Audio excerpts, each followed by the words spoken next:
नमस्कार दोस्तों। आज हम आपको एक ऐसी घटना बताने जा रहे हैं जिसमें एक औरत ने सिर्फ अपने बर्बाद होने की वजह से सिर्फ अपना गुस्सा उतारने के लिए उसने अपने जानने वालों को, अपने पहचानने वालों को, यहाँ तक कि जो कोई भी उससे थोड़ी बहुत हंसी मजाक कर लिया करता था, उन सब की जिंदगी वो जानबूझकर बर्बाद कर देती है। वो जानबूझकर उन लोगों को मौत के मुंह में ढकेल रही है। दोस्तों, आइए जानते हैं कि आखिरकार एक औरत ने ऐसा क्या किया। लेकिन दोस्तों, उससे पहले अगर आप हमारे चैनल पर नए हैं तो उसे सब्सक्राइब कर लीजिए और वीडियो अगर अच्छी लगे तो उसे लाइक कर दीजिए। और दोस्तों, आप हमें कमेंट में ये ज़रूर लिखिए कि आप हमारा ये वीडियो कहाँ से देख रहे हैं। तो दोस्तों, शुरू से शुरू करते हैं। ये घटना गाजियाबाद शहर से, जहाँ एक मनोहरपुर कॉलोनी है और इसी कॉलोनी में रहने वाली एक विधवा औरत माधुरी। माधुरी दिखने में तो बहुत ही ज्यादा खूबसूरत और संस्कारी भी थी। माधुरी सभी लोगों से बहुत अच्छा व्यवहार करती थी। अगर उससे कोई भी सामने से मिलता तो कभी भी उसे इस बारे में ये सच्चाई पता ही नहीं चल पाता कि माधुरी के चेहरे के पीछे एक और चेहरा है। दरअसल दोस्तों, माधुरी के पति को मरे हुए 4 साल बीत चुके होते हैं और माधुरी अब बिल्कुल अकेली थी। उसने खुद से लव मैरिज किया था, इसीलिए उसके मायके वालों का उसे कोई भी सपोर्ट नहीं था और ससुराल वाले भी उसे अपनी जायदाद से पहले ही बेदखल कर चुके थे। और पति के मर जाने के बाद माधुरी की जिंदगी वीरान हो चुकी थी। माधुरी सिलाई बिनाई का काम करती थी और उसी से अपना खर्च चलाया करती थी। दोस्तों, इसी तरह से एक दिन माधुरी जब अपने घर में बैठकर मशीन से सिलाई कर रही होती है, तभी उसे एक ऐसा ऑफर मिलता है जिसे सुनकर माधुरी भी हैरान रह जाती है। वहां एक औरत आती है और उसका नाम शांति देवी था और वो बताती है कि वो ऐसे ही पार्लर वाली और सिलाई करने वाली औरतों की मददगार है। जो औरतें इस तरह से बेसहारा होती हैं, वो अपने कारोबार को बढ़ाना चाहती हैं, वो शांति देवी उनकी मदद करती है। और ये औरत शांति देवी 48 साल की उम्र होती है इस महिला की, जो देखने में काफी शातिर, तेज तर्रार और बातें भी बहुत ही कॉन्फिडेंस से किया करती थी। कोई भी उसके झांसे में आराम से आ जाया करता था। जब माधुरी को वो बताती है कि वो ऐसे ही लाचार लोगों की मदद करती है, तब माधुरी, जो कि पहले से ही टूटी हुई, बिखरी हुई है, उसका कोई भी सहारा नहीं है, और तब उसे लगता है कि ये शांति उसी के भले की बात कर रही है। और शांति को माधुरी अच्छे से जानती तक नहीं थी, लेकिन फिर भी शांति ने बड़े ही कॉन्फिडेंस से, बड़े ही स्मार्ट तरीके से माधुरी को अपने जाल में फंसा लिया। अब दोस्तों, यहाँ पर जो शांति होती है वो माधुरी को अपने एक ग्रुप में शामिल करती है।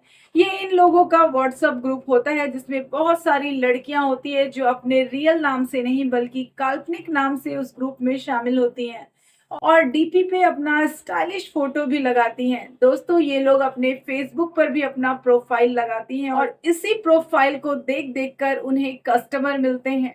शांति देवी ने बहुत ही अच्छे तरीके से माधुरी को सब कुछ समझा दिया और बताया कि इस फील्ड में रिस्क कम है और पैसे बहुत ज्यादा हैं। तुम जितना काम कर सको करो, जितना लोगों को खुश कर सको कर दो। बदले में तुम्हें तुम्हारी फीस भी मिलेगी और बख्शीश भी मिलेगी। माधुरी पहले तो थोड़ा झिझकती है, लेकिन उसे पैसों की सख्त जरूरत होती है। कोई भी उसकी मदद करने वाला नहीं है।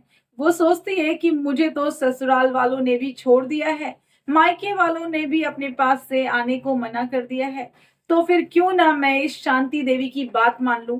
पैसे भी मिलेंगे और मेरा जीवन अच्छा से कटेगा। और दोस्तों, अब माधुरी इस काम के लिए पूरी तरह से तैयार हो जाती है।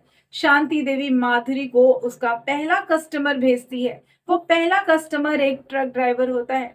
माधुरी के घर पर कोई भी नहीं था, वो बिल्कुल अकेली रहा करती थी, इसीलिए वो वहीं से अपना कार्यक्रम शुरू करती है और ट्रक ड्राइवर वहीं माधुरी के घर ही चला आता है। और वहीं पर दोस्तों, माधुरी और वो ट्रक ड्राइवर अपना कार्यक्रम शुरू करते हैं और फिर जैसे ही काम खत्म होता है, वो ट्रक ड्राइवर 5,000 की गड्डी निकालकर माधुरी के हाथ पर रख देता है और कहता है कि बहुत ही अच्छा लगा, अगली बार फिर से मिलेंगे। माधुरी को पैसे देखकर खुशी हो जाती है। उसे लगता है कि सिर्फ 1 घंटे में उसे 5,000 रुपए मिल गया, उसे तो कुछ करना भी नहीं पड़ा। माधुरी शांति को फोन करती है और उसे बताती है कि कस्टमर को उसने खुश कर दिया है। शांति कहती है कि इसी तरह से तुम अपना काम संभाल लो। शांति को भी इस बात के अच्छे खासे कमीशन के रूप में उस ट्रक ड्राइवर ने पहले ही 2,000 रुपए भेज दिए थे। दोस्तों, इसी तरह से शांति अपना कमीशन लेती है और माधुरी अपना काम देखती है। बदले में उसे अच्छी खासी रकम मिल जाया करती थी। और दोस्तों, अब ये सिलसिला अच्छे से निकल पड़ता है। माधुरी को अब कई सारे कस्टमर और उससे जानने वाले मिल जाते हैं, जैसे ट्रक ड्राइवर और उसका जिगरी दोस्त और उसके दोस्त का खलासी और भी ऐसे बहुत सारे लोग धीरे धीरे करके माधुरी से जुड़ने लगते हैं। माधुरी का ये काम पूरे जोरों शोरों से चल रहा था और खूब सारे पैसे भी आने लगे थे और उसका लाइफ स्टाइल अब एकदम बदल चुका था। माधुरी अब एक आलीशान जिंदगी जी रही थी, उसके पास सब कुछ था। यहाँ तक कि अब उसके मायके वाले भी उसे फोन करके पूछने लगे थे, बुलाने लगे थे। ससुराल वाले भी माधुरी को अपने पास बुलाने की लगातार कोशिश कर रहे थे। वहीं ससुराल में माधुरी का एक जेठ था जिसका नाम श्रीकांत था। वो एक दिन माधुरी को लेने माधुरी के घर पहुंचता है और उससे कहता है कि मैं तुम्हें अपने ससुराल ले जाने आया हूँ, क्या तुम मेरे साथ चलोगी? दोस्तों, ये सब कुछ इसलिए हो रहा था कि माधुरी के पास अब बहुत सारे पैसे थे, आलीशान जिंदगी थी। लेकिन दोस्तों, किसी ने भी ये जानने की कोशिश नहीं की कि सिर्फ सिलाई कढ़ाई करके एक औरत आखिर इतना अमीर कैसे हो सकती है। सबको यही लग रहा था कि माधुरी बहुत मेहनती है और उसने मेहनत करके ये सब कुछ कमाया है। लेकिन दोस्तों, असलियत तो कुछ और ही होती है, जो सबसे छुपी होती है। और आगे भी सब कुछ ठीक ठाक ही चल रहा था। माधुरी की जिंदगी एकदम खुशहाल थी। लेकिन एक दिन माधुरी को बहुत ज्यादा तेज बुखार हो जाता है, उल्टियां शुरू हो जाती है, पेट में दर्द शुरू हो जाता है। घर में दो चार नौकर चाकर थे, वो लोग माधुरी को उठाकर डॉक्टर के पास ले जाते हैं। डॉक्टर माधुरी को इंजेक्शन लगाता है, दवाइयां देता है और फिर घर भेज देता है। लगातार माधुरी दवाइयां ले रही होती है, लेकिन फिर भी बुखार ठीक होने का नाम ही नहीं लेता। कभी उसका बुखार चढ़ जाता है तो कभी उतर जाता है। ऐसे में माधुरी अब बहुत ज्यादा धीरे धीरे कमजोर होने लगी थी। उसके बाल भी लगातार झड़ रहे थे और उसकी सुंदरता धीरे धीरे कम हो रही थी। ये सब कुछ बहुत ही जल्दी जल्दी होने लगता है। बुखार होने की वजह से लगभग 1 से 2 महीने के अंदर ही माधुरी के चेहरे पर से रंगत गायब हो जाती है, झुर्रियां नजर आने लगती है। और ये सब कुछ उसके बढ़ते उम्र की वजह से नहीं, बल्कि अचानक ही हो रही थी। माधुरी ये समझ ही नहीं पाती कि आखिर अचानक उसे ये सब कुछ क्या हो रहा है। और तभी वो दोबारा से डॉक्टर से अपनी जांच करवाती है। डॉक्टर उसे बहुत सारे टेस्ट लिखते हैं। उसके बाद जो रिपोर्ट आती है उसे देखकर डॉक्टर भी हैरान हो जाते हैं।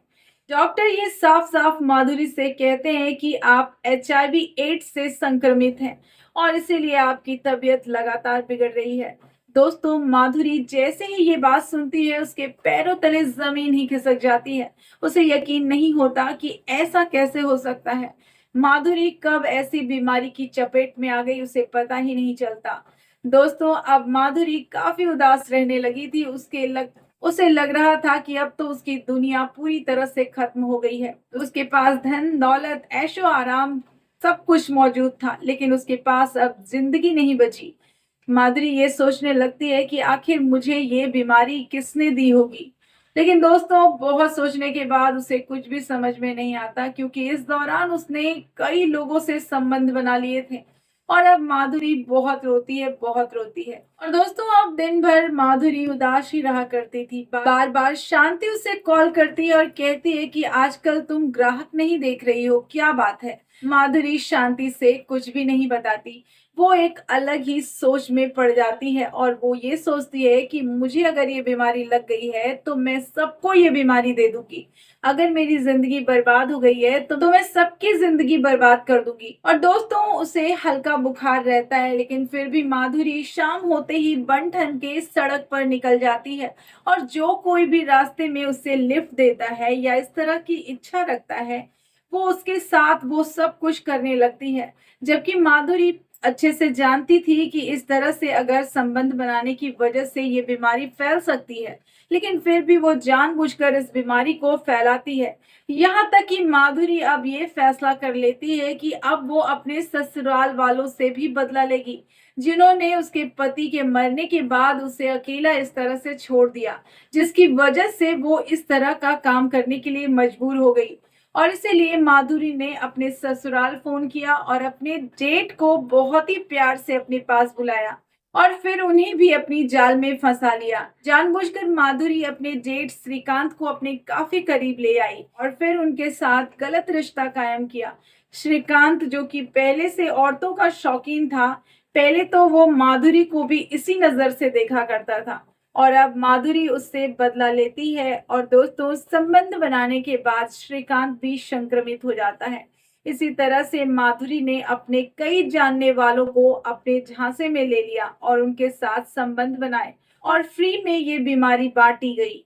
यहाँ तक कि माधुरी को अगर कोई भी हंसता खेलता परिवार भी नजर आता ना, तो उसे जलन होने लगती और वो अपना जाल बिछाती और अगर कोई मर्द उसमें फंस जाता तो वो उसे संक्रमित कर देती। और अब ये माधुरी का पैशन बन चुका था। उसने सोच लिया था कि अब वो हर जिंदगी बर्बाद करेगी, हर जिंदगी तबाह करेगी और ऐसे ही मर्दों को, जो कि औरतों के शौकीन होते हैं, वो उन्हें बीमारी जरूर देगी। लेकिन दोस्तों, माधुरी ने जो किया वो बहुत ही गलत किया। उसने अपने साथ साथ न जाने कितनी जिंदगियों से खिलवाड़ किया। कई जिंदगियों को उसने जानबूझकर बर्बाद कर दिया। उसने घर के मर्दों को तो संक्रमित कर ही दिया था, लेकिन वो मर्द अपने घर परिवार को संक्रमित कर रहे थे। और दोस्तों, इस तरह से ये लाइलाज बीमारी बहुत सारे लोगों में फैल गई थी और उसकी जिम्मेदार यहाँ सिर्फ एक ही औरत थी, माधुरी। लेकिन दोस्तों, ऐसे ही माधुरी रोज सड़क पर निकल जाया करती थी, लेकिन एक दिन सड़क पर कमजोरी के कारण गिरकर बेहोश हो जाती है। बहुत सारे भीड़ आसपास इकट्ठे हो जाते हैं। वो लोग माधुरी को उठाते हैं, उसे संभालते हैं और हॉस्पिटल तक पहुंचाते हैं, उसका इलाज शुरू करवाते हैं। और ये सब कुछ माधुरी अपने आधे होशो हवास में देख रही होती है। उसे तब एहसास होता है कि लोग अच्छे भी होते हैं, जो लोग उसकी मदद कर रहे हैं वो कितने अच्छे हैं। और तब उसे अपनी गलती का एहसास होने लगता है। उसके दिल में एक अलग ही दर्द शुरू हो जाता है। वो हॉस्पिटल में ही डॉक्टर से कहकर पुलिस को बुलवाती है और उनके सामने अपना जुर्म कबूल करती है और बताती है कि मैंने जानबूझकर संक्रमित होने के बावजूद बहुत सारे लोगों को संक्रमित कर दिया है, जिसकी वजह से उनके परिवार वाले भी संक्रमण का शिकार हो गए हैं। मैंने ये सब कुछ जानबूझकर किया है। दोस्तों, पुलिस भी ये सुनकर हैरान रह जाती है और तब पुलिस वाले भी माधुरी से सवाल करते हैं कि आखिर तुमने ऐसा क्यों किया और अब तुम ये बात हम सबको क्यों बता रही हो।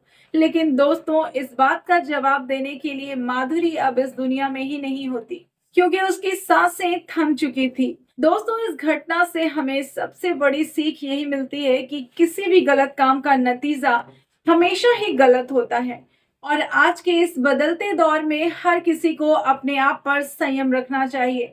इधर उधर कभी भी कहीं भी किसी से संबंध नहीं बनाना चाहिए। लेकिन दोस्तों, लोग भूल जाते हैं और एक छोटी सी गलती उनकी पूरी जिंदगी बर्बाद और तबाह कर देती है। दोस्तों, अगर एक बार HIV का संक्रमण लग जाता है तो दोबारा पीछे मुड़कर देखने का वक्त नहीं रहता। और दोस्तों, खुद की जिंदगी तो बर्बाद होती ही है, बल्कि परिवार की जिंदगी भी बर्बाद हो जाती है। दोस्तों, इस घटना के बारे में बताने का उद्देश्य किसी के दिल को दुखाना नहीं है और ना ही किसी को दुखी करना और परेशान करना है, बल्कि आप सबको सतर्क करना है, जागरूक करना है। तो दोस्तों, मिलते हैं नेक्स्ट वीडियो में। तब तक के लिए धन्यवाद।